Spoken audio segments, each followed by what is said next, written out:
Hey, what's up, everybody? Marcos Villegas, Fight Up TV, powered by stagefront VIP. Being joined with Kenny Porter. And Kenny, I didn't know I was talking to you off camera. You are helping Gervonta in camp, right, for this fight with Ryan Garcia? Absolutely, I'm working with Gervonta. Been with him for 3 weeks. We do something twice a day. I'm either in the gym with him or on the track with him or other places like maybe in the mountains running with him.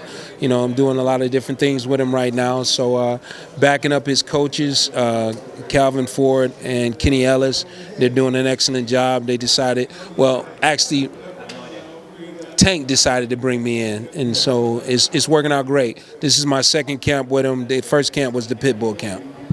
Are you helping with like strength and conditioning, with strategy, or? I'm not doing any strength. I am doing conditioning. I had to create my own position here and identify that, but I got a trifecta, a tri-C going on, which is cardio conditioning coach. So I do a lot of things with his heart, his lungs, and the mental aspects of what he got going on as well. And I'm that next level of eyes for Calvin and also Kenny. So, you know, when you're looking at something and someone else is looking at it from different perspective, and also somebody that's got experience looking at it, is very helpful. So that's why I'm fitting in pretty good with these guys. So, you know, given that then, what do you think about the matchup stylistically and how the fight is? It's a classic style makes fight type of fight. Both guys are fast. I tend to believe that Tank is hitting harder, but according to Ryan, he's hitting harder with the left hook. So we're going to have to see what happens there when that happens. And as Tank said, what happens when the left hook doesn't work. So we're working on that as well. There's a lot of things that I've seen in Tank that I haven't seen since I had an opportunity to work with a guy of that level, which is Sean. And Tank is an ultra-talented athlete. He really is. Do you see this fight ending in knockout for sure, 110%? I believe it will. Yeah. I believe it will. I believe that Tank wins this fight by knockout. Yes, I do. I believe that Ryan has the ability to box Tank and give Tank a much more harder fight than he's ever had before, and has the ability to get out ahead on the scorecards and try to protect that lead. So that's one of the things that I'm imploring to Tank's coaches. Kenny Ellis doing an excellent job, and again, Calvin Ford doing an excellent job. But I'm also saying, hey guys, you know, we got to watch that he doesn't get behind here, and they're aware of these type of things and changing the strategy just a little bit. I don't have anything to do with that, but just want to make sure that they're aware of some of these things that, you know, this guy might try to get out to a lead and try to protect that lead, you know, and so we don't want to be trying to come from too far behind to get a knockout. All right, Kenny, we're getting mad dogged over here by people. I don't know. Maybe I could squeeze in one more. Homeboy left. Squeeze it in. Squeeze it in. Mentally, how is Gervonta coming into this fight? Because I know he's gone through some stuff the last few months. He's doing great. Again, because I said what I said earlier, and I'm going to repeat that. He's ultra talented. I'm watching and learning him every day. Whereas before in the previous camp, Pitbull camp, I was working with Sean and also working with him. But this time, it's all eyes on Tank the whole entire time. I don't have any of my other fighters here. I had to resist bringing them in. I've got 3 other undefeated guys I wanted to bring in, and even one of them to spar with him, which would be great because he's a 5'10" and long guy at 135. But I want to make sure all my focus is on Tank. So with that being the case, you know, it's just one of those situations where I need to make sure I'm giving him everything. Oh yeah, I'm working with Tank. He contacted me. I came in. We talked about some different things. We had some in-depth conversations, and we've been working at it for about 3 weeks now. I've worked with him before in the Pitbull camp. That was in conjunction with working with Sean at the same time. So this time, I'm doing a lot more one-on-one with Tank, and he's looking exceptional. A lot of people are very excited about this fight. With a myriad of things going on around the fight, talk to us about what makes this fight one of the best fights of the year, if not the best fight of the year. Well, what makes this one of the best, if not the best fight of the year, one of the best fights of the year, is 2 young, undefeated fighters.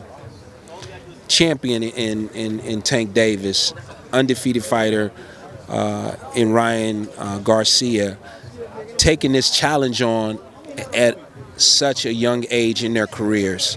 You know, these guys, I don't feel have reached their peak yet. Tank hasn't reached his peak yet. His peak potential is unbelievable. You know, as I've been assessing him, and which is one of my jobs in the camp, to assess what's going on with him and see how he's doing every day. He's an ultra talented athlete. We're not just talking about boxer, ultra talented athlete. I watch this guy do some things that most people just in life can't do. So, like, he'll literally walk in the gym and do a somersault over the ring, into the ring, without even touching the ropes, right? And smile and laugh about it because, you know, he would love to do more of this, but he can't take chances like this getting ready for a fight. But, yeah, these two guys taking this type of challenge on, young in their career like this, early in their career like this, that's what makes this the top fight of the year. Definitely. And one thing that I spoke to you about off camera, you said it's your job to make sure that you kind of monitor the things that are going on with Tank and around him. With the Tank, with the travel schedule in New York yesterday, back to LA today, how are you guys handling all of that? He's doing the best he can under the circumstances in the situation. It wasn't one that, you know, and that's another thing. You know, most people would think that this was Tank's fault, that he was late for that press conference. It really wasn't. It was a scheduling conflict. It was a small window for him to get from Las Vegas to New York, which was no control of his at all. You know, you're going in on red eye. The night before the press conference, you land there 7 o'clock in the morning. You got an hour drive plus, you know, you got to get your luggage. You got an hour drive to Midtown New York, and then you haven't had any sleep at all, so you got a sleep deprivation going on, and then it's time for the press conference. So he literally, whatever, you know, whatever sleep he got on the plane was pretty much it. And then turn right back around after that press conference, jump a flight, and come back over here. So it really wasn't his fault. You know, not to make any excuses for him. He did the best he could in the situation, but that schedule, you know, that itinerary was just really too hard for anybody to be able to pull off. Definitely, Kenny. And with that, and with the press conferences, and with the training, all of these things, when you get a chance to sit down and think about what this fight means to the microcosm of boxing as a whole, the history of boxing, where do you think the fans will see this fight on the Sunday afterward? Well, you know what?